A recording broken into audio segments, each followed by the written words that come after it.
学入围年度专辑奖、最佳台语专辑奖，更是第8度入围最佳台语男歌手奖的许富凯。专辑《五木大学》描述了林森北路调通的人生百态，更是唱出了富凯对于人生现阶段的解读。而许富凯也曾以专辑《十歌》获得第32届金曲奖最佳台语男歌手奖的肯定。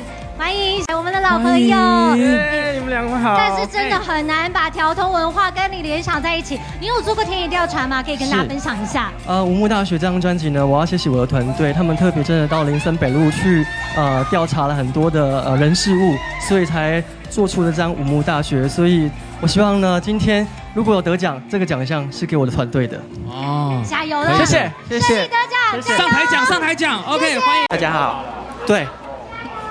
为了金曲奖而点掉的吗？为了金曲奖，为了今天的衣服，对。原本说有红内裤，今天应该也有一些。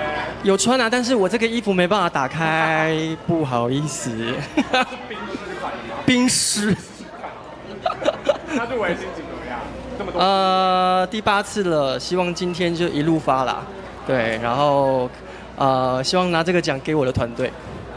对，谢谢你们，谢谢辛苦了，谢谢。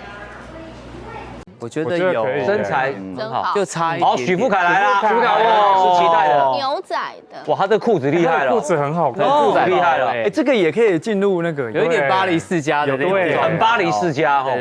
因为我觉得终于改变了他。对，不然每次在旁边的时候说。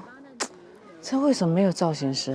而且富凯现在他是台语界里面啊，时尚资源应该最高的，最多的对。而且他今天这样子，我觉得太棒了。我觉得很好看，太好看了。而且他的头发如果染成金黄色的话，是今年最流行，就更好看的，对不对？